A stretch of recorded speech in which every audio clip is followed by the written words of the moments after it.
Dear students, I am Priyanka Dikshit, working as Assistant Professor at School of Pharmacy, Babu Banarsi Das University, Lucknow. I am going to present on the topic limit test.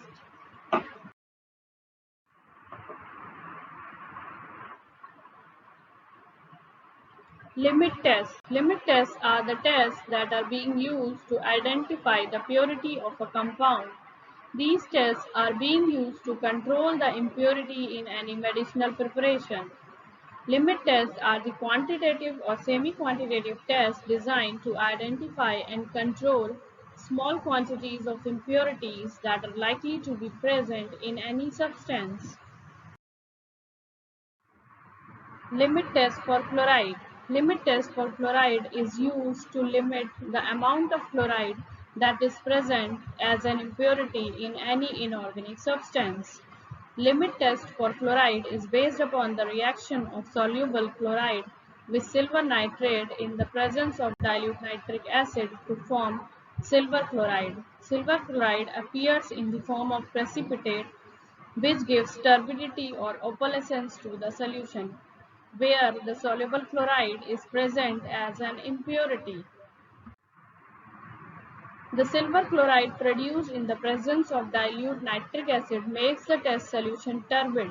The extent of turbidity, depending upon the amount of chloride present in the substance, is compared with the standard opalescence produced by the addition of silver nitrate to a standard solution having a known amount of chloride, and the same volume of dilute nitric acid are used and the same volume of dilute nitric acid is used as was used in the test solution. Observation: the opalescence produced in the sample solution should not be greater than the standard solution. If opalescence produced in the sample solution is less than that of the standard solution, the sample will pass the limit test of fluoride. Otherwise, it will fail the limit test for fluorides. Reasons why nitric acid is used in the limit test of fluoride. Nitric acid is added in the limit test of fluoride to make the solution acidic, and it helps silver chloride to precipitate out and make solution turbid at the end of the process as dilute nitric acid is insoluble in AgCl. Pharmacopoeia does not prescribe any numerical value of limit test for fluorides, sulfates, and iron because limit test is based upon the simple comparison of opalescence or turbidity or color between the test solution and the standard solution as prescribed in the pharmacopoeia. Limit test involves simple comparison of opalescence, turbidity, or color of the sample solution with that of the standard solution.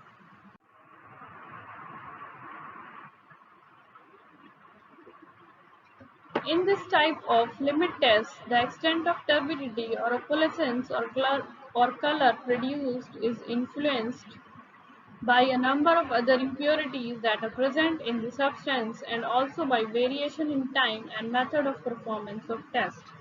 Thus, the pharmacopoeia does not prescribe any numerical value of the limit test.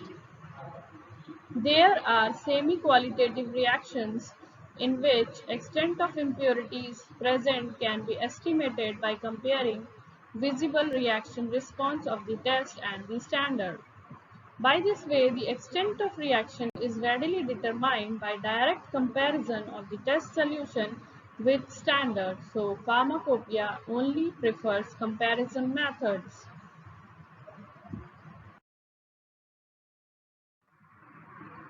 Method for the limit test of fluorides. For the test sample, a specific amount of compound is dissolved in water or the solution of test sample is prepared as directed in the pharmacopoeia and then transferred in Tesla cylinder. For the preparation of standard sample, 1 ml of 0.05845% weight by volume solution of sodium chloride is taken in the Nestler cylinder. To both the test solution as well as the standard solution, 1 ml of nitric acid is added. Then, both the sample solutions are further diluted with 50 ml of water.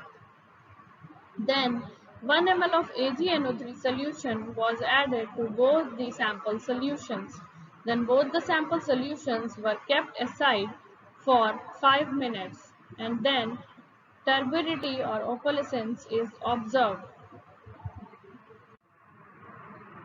Limit test for sulfate. The sulfate limit test is designed to determine the allowable limit of sulfate contained in any sample. Principle for the limit test of sulfate. Limit test of sulfate is based upon the reaction of soluble sulfate with barium chloride in the presence of dilute hydrochloric acid to form barium sulfate, which appears as solid particles that gives turbidity to the solution. Limit test for sulfate is based upon the reaction of sulfate with barium chloride to form barium sulfate in the form of precipitate. The comparison of turbidity is done with a standard turbidity obtained from a known amount of sulfate and the same volume of dilute hydrochloric acid have been added to both solutions. The barium chloride test solution in the IP has been replaced by barium sulfate reagent, which is having barium chloride, sulfate-free alcohol, and solution of potassium sulfate. Potassium sulfate has been added to increase the sensitivity of the sulfate test. Observation: the turbidity produced in the sample solution should not be greater than the standard solution. If the turbidity produced in the sample solution is less than that of the standard solution, the sample will pass the limit test for sulfate, otherwise it will fail the limit test for sulfates.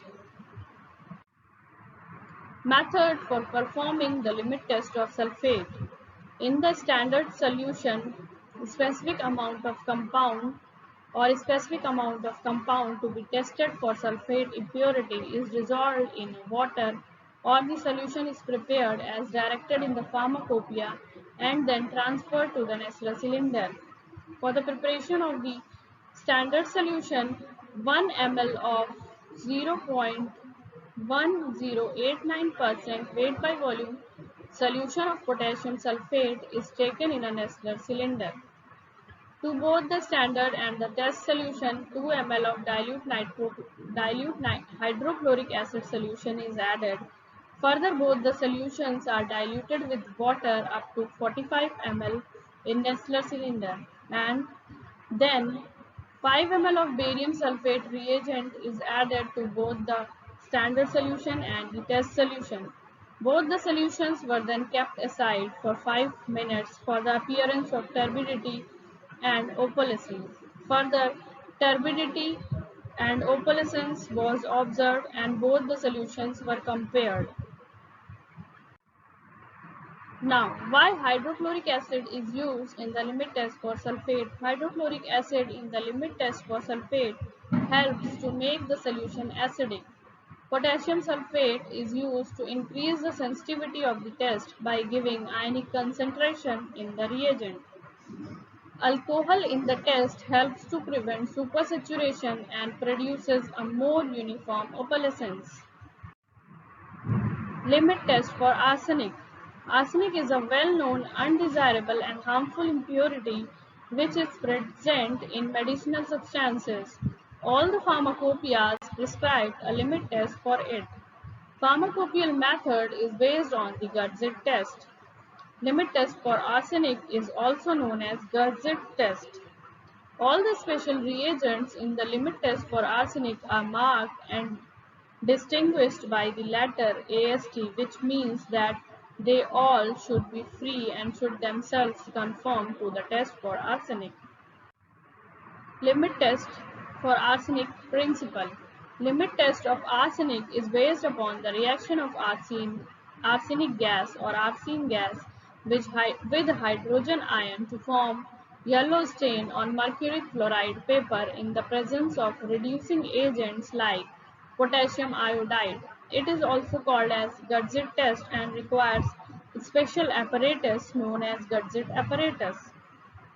Arsenic present as arsenic acid in the sample is reduced to arsenous acid by reducing agents like potassium iodide, stannous acid, zinc.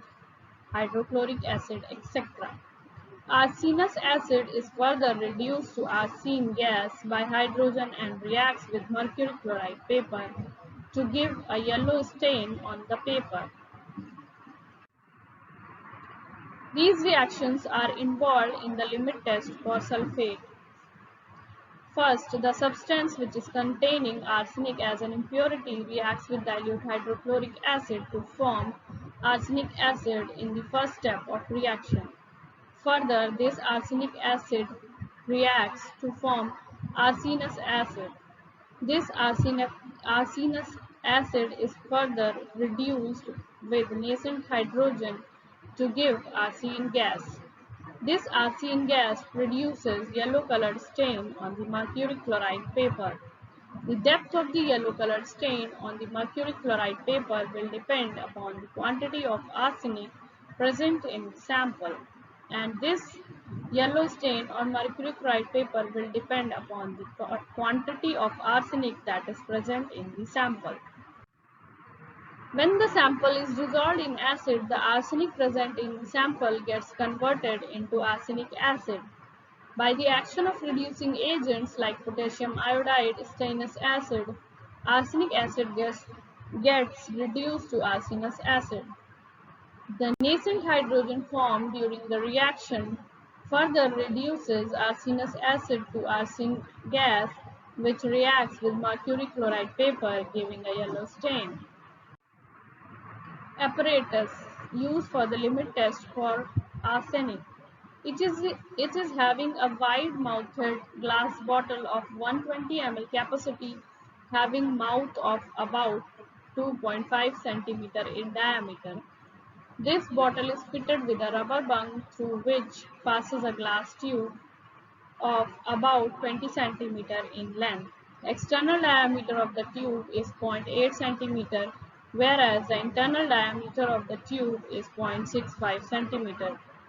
The tube is constricted at its lower end extremity to about 1 mm diameter, and there is blown a hole not less than 2 mm in diameter in the side of the tube near the constricted part.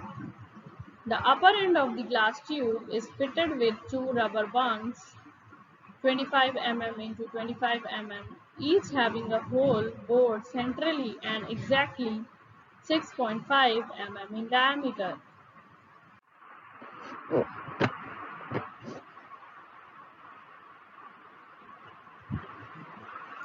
One of the bungs has been fitted to the upper end of the tube, while the second bung has to be fitted upon the first bung in such a way that the mercury chloride paper gets exactly sandwiched between the two central portions. The bungs are kept in close contact by using rubber band or a spring clip in such a manner that the gas evolved from the bottle must have to pass through the 0.65 mm internal circle of the mercury chloride paper. During the test, the evolved gas have been passing through the side hole, the lower hole, serving as an exit for water which condenses in the constricted part of the tube. An important feature has been the standardization of the area of mercury chloride paper which is exposed to the reaction of arsine gas.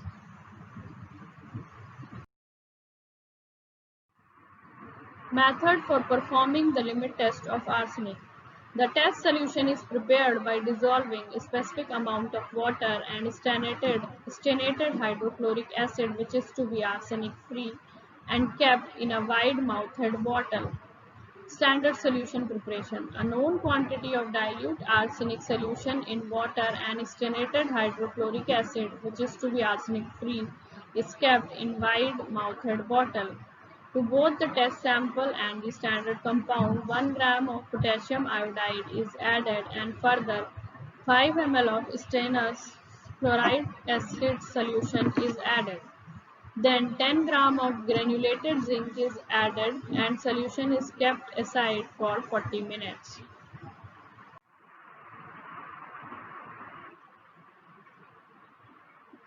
Stain obtained on the mercury chloride paper is compared with the standard solution. Standard stain must be freely prepared standard stain must be freshly prepared as it fades on keeping. If the stain produced by the test is not deeper than the standard stain, then the sample passes for the limit test of arsenic. Stannous chloride is used for the complete evolution of arsine gas. Zinc, potassium iodide, and stannous chloride are used as reducing agents. Hydrochloric acid is used to make the solution acidic, whereas acetate paper is used to trap any hydrogen sulfide which may be evolved along with the arsine.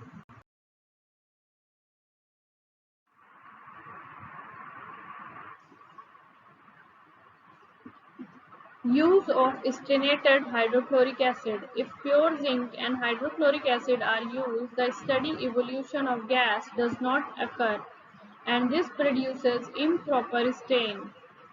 So, to get steady evolution of gas, sternated hydrochloric acid is used. Use of lead acetate solution. Hydrogen sulfide gas may be formed during the experiment as zinc contains sulfides as impurities. It gives black stain on mercury chloride paper and it will interfere with the test. Hence, gases evolved are passed through cotton wool plug moistened with lead acetate where hydrogen sulfide gas is trapped as lead sulfide. Use of potassium iodide. Potassium iodide is converted into hydrogen iodide which brings about reduction of unreacted pentavalent arsenic to trivalent arsenic. Thus, reproducible results can be obtained. If it is not used, then some pentavalent arsenic may remain unreacted.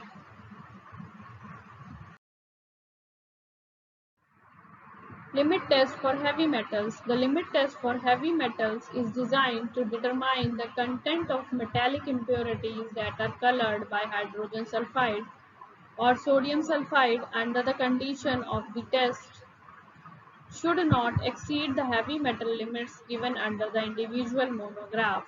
The heavy metals or metallic impurities may be of iron, copper, lead, nickel, cobalt, bismuth, antimony, etc.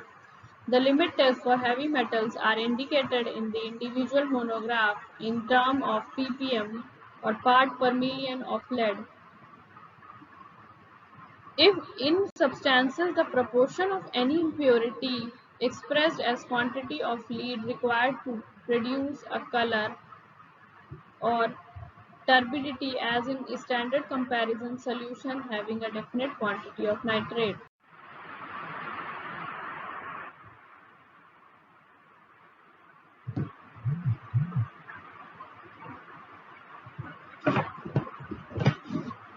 In substances, the proportion of any such impurity, that is heavy metals, has been expressed as the quantity of lead required to produce a color of equal depth as in a standard comparison solution having a definite quantity of lead nitrate. The quantity is stated as the heavy metal limit and is expressed as parts of lead by weight or parts per million of the test substance. The limit test for heavy metals has been based upon the reaction of the metal ion with hydrogen sulfide under the prescribed conditions of the test, causing the formation of metal sulfides. These remain distributed in colloidal state and give rise to a brownish color. IP limit for heavy metals is 20 ppm. The test solution is compared with a standard prepared using a lead solution as the heavy metal. The metallic impurities in substance are expressed as parts of lead per million parts of substance. IP has adopted three methods for this. Method 1. This method is applicable for the samples which give clear colorless solutions under prescribed conditions of the test. Method 2. This method is applicable for the samples which do not give clear colorless solutions under specified conditions of the test. Method 3. Method 3 is used for the substances which gives clear colorless solutions in sodium hydroxide medium. Limit test for lead. Lead is the most undesirable impurity in medical compounds and comes through use of sulfuric acid, lead-lined apparatus, and glass bottles used for the storage of chemicals. Principle: limit test of lead is based upon the reaction of lead with diphenyl thiocarbazone or dithezone in alkaline solution to form lead-dithezone complex, which is red in color. Dithezone in chloroform is able to extract lead from alkaline aqueous solution, as a lead-dithezone complex is red in color. The original dithezone is having a green color in chloroform, while the lead dithezone is having a violet color. So, resulting color at the end of the process is red. The intensity of the color of complex is dependent upon the amount of lead in the solution. The color of the lead dithezone complex in chloroform has been compared with a standard volume of lead solution treated in the same manner. In this method, the lead present as an impurity in the substances gets separated by extracting an alkaline solution with a dithezone extraction solution. The interference and influence of the other metal ions have been eliminated by adjusting the optimum pH. Method: sample solution is transferred to a separating funnel. Then to it 6 ml of ammonium citrate, 2 ml of potassium cyanide and 2 ml of hydroxylamine hydrochloride are added.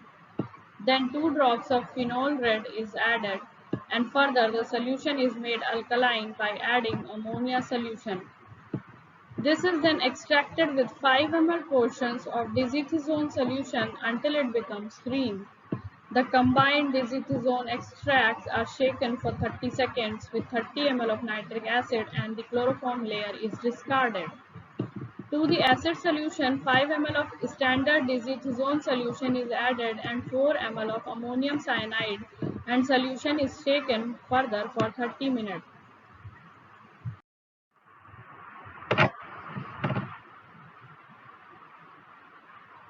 Observation: the intensity of the color of complex depends on the amount of lead in the solution. The color produced in the sample solution should not be greater than the standard solution.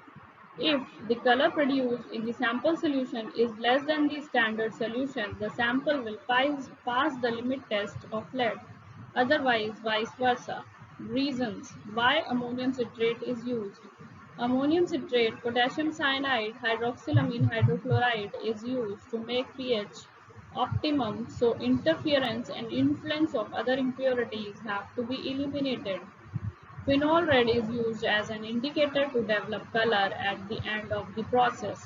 Lead present as an impurities in the substance gets separated out by extracting an alkaline solution with a dithezone extraction solution.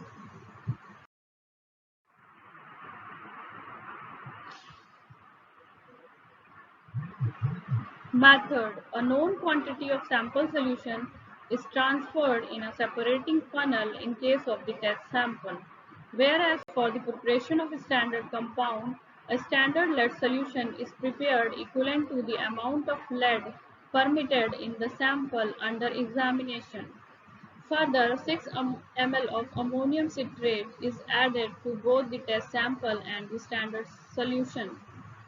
Then 2 ml of potassium cyanide and 2 ml of hydroxylamine hydrochloride was added to both the test and the standard sample solutions.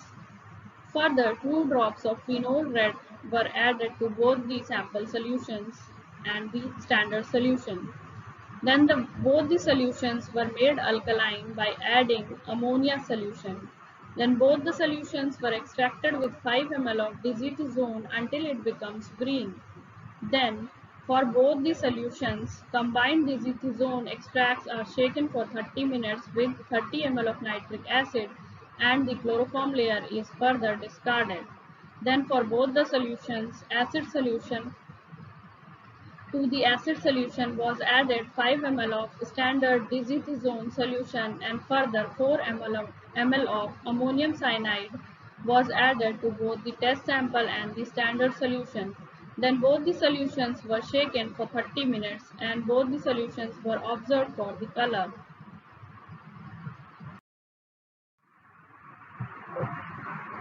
Aqueous ammonia is added in the limit test of lead. In the limit test of lead, lead reacts with sulfur to form lead sulfide. In the limit test of lead sulfide is produced by the addition of standard hydrogen sulfide to the solution containing lead. pH is 3.3 to 4 is necessary for the preparation of lead sulfide. So aqueous ammonia or acetic acid is added to maintain that pH. Modified limit test for chlorides. Depending upon the nature of the substance, some modifications have to be adopted for the preparation of the solution. Alkaline substances have to be dissolved in acid so that effervescence ceases and much of the free acid is left in the solution as is prescribed in the test. Insoluble substances are generally extracted with water and then filtered, and the filtrate is used for the test because the presence of insoluble substance modifies the opalescence and color. Salts of organic acids like sodium benzoate, sodium salicylate, etc. liberate free water, insoluble organic acid during acidification, which is filtered off, and the filtrate is employed for the test. Colored substances like crystal violet, malachite, green, etc. are carbonized and the ash so produced is extracted in water. Deeply colored substances have to be decolorized before test. Example, potassium permanganate is reduced by boiling with alcohol and the filtrate is used. Reducing substances like hypophosphorus acid, which react with silver nitrate in the limit test for chloride, should be oxidized with nitric acid or some other oxidizing agents before carrying out the test. Thank you.